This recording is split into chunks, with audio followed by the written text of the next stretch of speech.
He's just a good old boy who loves burning rubber and driving fast. You're tuned into the Clay Milligan YouTube channel where you never know what you're gonna see.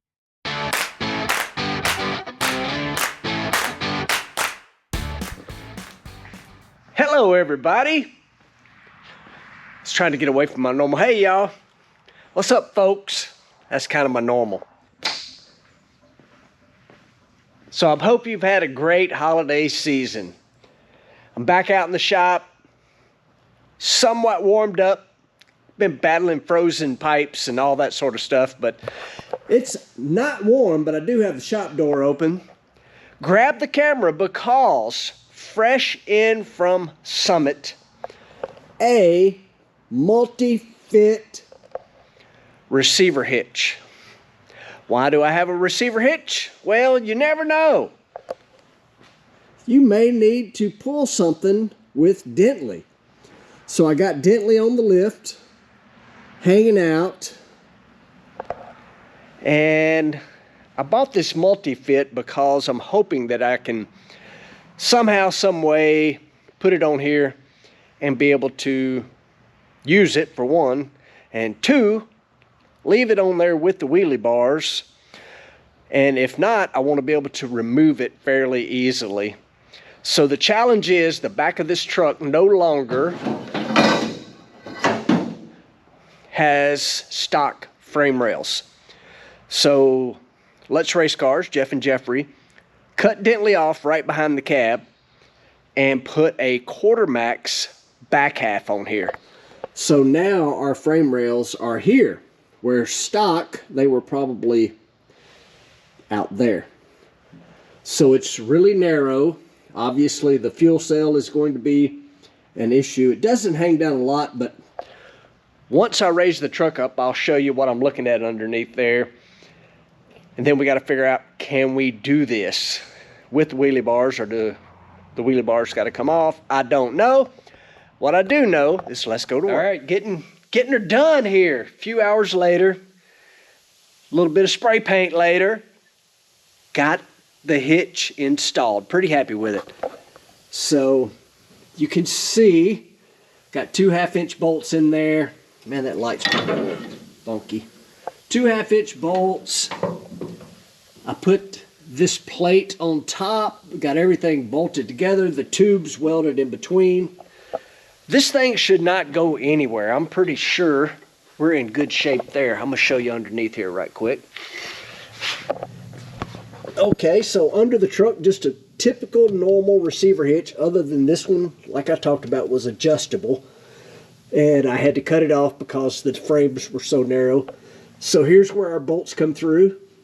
Like I said, there's a 1/2-inch tube in there, chrome moly tube, welded in, 1/2-inch bolt there and there. These are just the stock hitch stuff, 1/2-inch bolts, 1/2-inch bolt, which this really don't need bolts because this piece comes all the way in here actually. Both sides, same deal. So we have a hitch. So now I got to get the fuel cell back in the truck, but I wanted to show you the back. You can see, just looks like a normal old receiver hitch sticking out the back. So you can see there's a little distance from here to there. I may have to get one of those. Of course the air compressor kicks on, but I may have to get an extension.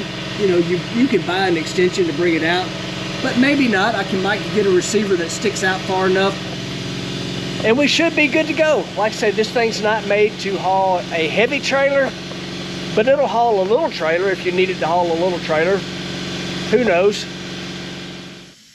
Well, we got the hitches in. The wheelie bars are back on. Pretty much got everything underneath here all tidied back up. All the hitch stuff's done. This thing is, it's just freaking cool. I love the underneath of this truck. It really is just awesome. The exhaust is just so cool, the way Jeffrey did that. I like it. I like the truck. And it's Friday night.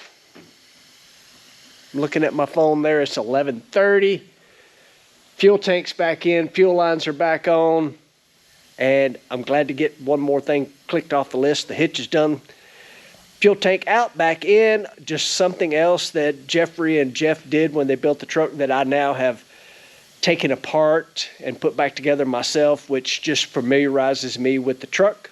For as much as I went up there, I did not get to be a part of all this truck being put together.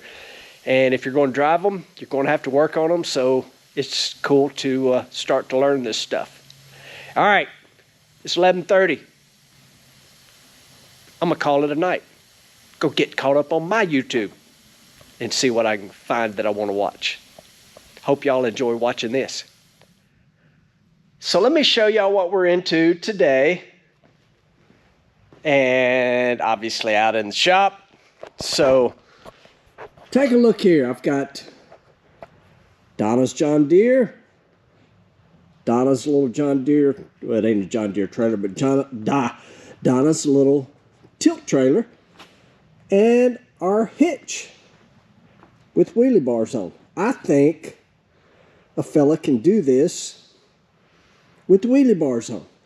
The one thing that I've got to do is, I think if you were going in a parking lot, this is too close. So I think I'm going to get an extension, because I had said I thought the receiver hitch was a little too far up under the truck. To extend that back a little bit, give yourself a little room. So what I'm about to do, this trailer's been sitting for a while. Fixing to pull the wheels off, pack the bearings. A little service work on Donna's trailer for her John Deere. Not sure about y'all, but packing bearings not one of my favorite jobs, so I've got this side done. It actually looked perfect. This trailer belonged to Donna's daddy. He actually built it from scratch, and that's actually, I'm getting sidetracked here, but that's what this little cutout is for a John Deere lawnmower, so it doesn't hit the hood. But anyway, I'm not a fan of packing bearings. It's kind of like, which a lot of people won't remember, drum brakes. I'm not a fan of doing them either. But something that I wanted to show y'all that just absolutely sucks. So when I freshened this trailer up years ago, this trailer used to be red, and I went through the axles, I did all this stuff. Same thing I'm doing right now, actually. But we took and had the trailer powder coated black. It used to be semi-gloss black, but now it's kind of flat black, which is perfect because it matches Dentley. When I did all this, I put brand new wheels on it and brand new tires. Donna may have used this trailer, I don't know, 20, 40 times, whatever, to haul the lawnmower to her mom's house to cut grass. But servicing this trailer, I want y'all to look. I don't know if you can see how much tread is on this tire. It's practically brand new. But look, they are absolute junk. They are dry rotted. Man, I don't know if y'all can really see that, but look at all these cracks right here. Oh, that's frustrating. Basically a brand new tire. 100% dry rotted. Yeah, it's just absolutely, it's hammered, needs new tires. But the interesting thing, has a spare tire on the front as well. It looks still brand new.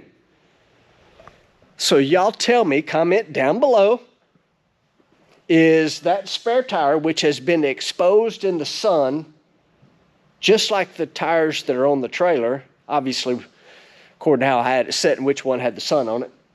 But why is that spare tire look perfect when the ones that are on the trailer, both sides are the same way, they're dry rotted, but yet that tire looks awesome?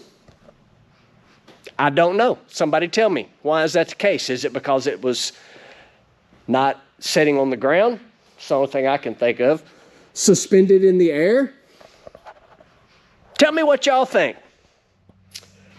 So Millie and I are out here in the shop. She's playing ball. She's trying to keep me occupied because I don't have anything to do. But what I have been doing when I'm not playing ball with Millie is figuring out. So I went and got this super long extension, a receiver hitch extension, to hopefully alleviate the problem I was worried about with the trailer hitting the crossbar on the wheelie bars here. The jack hangs down and it looked pretty close, and like if you were going in and out of a parking lot, I think that could hit. Well, at the same time I was getting this hitch extension, I came across this little bag that has one of those flip-up trailer jacks along with a wheel, which will be handy. So when you take the trailer off the back of the truck, you could actually push it and move it out of your way. Just had something come in that I got to show you guys. Pretty dang cool. So the race team works with a company called Powerbuilt. They do a lot of really cool tools, got a lot of really cool stuff. And I wanted a pretty cool little tool system. I don't know what that's the proper way to call that or not, but I wanted something for Dentley to have.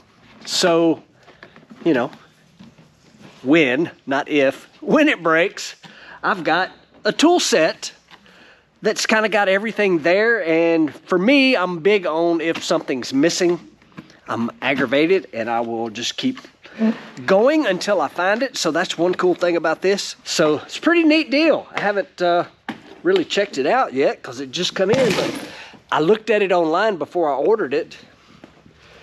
That's pretty slick, y'all. So check that out.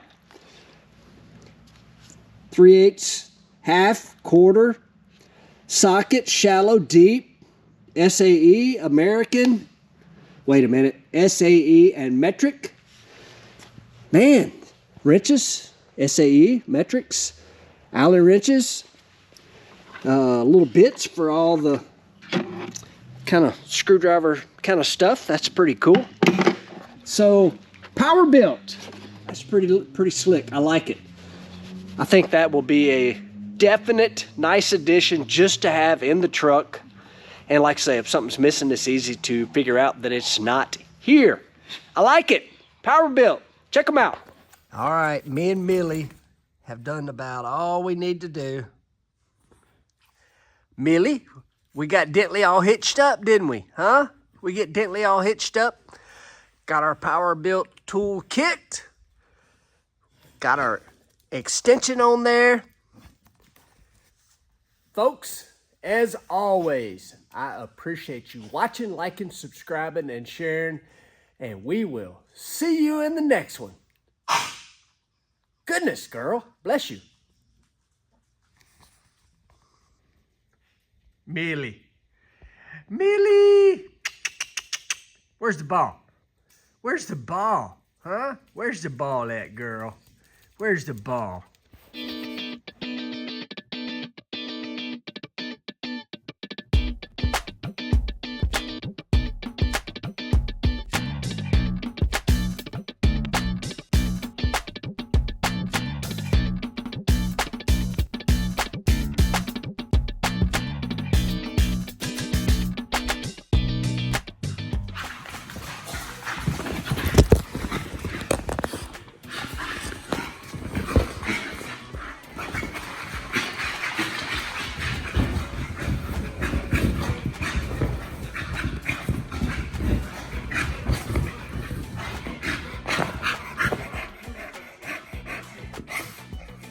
Are you done?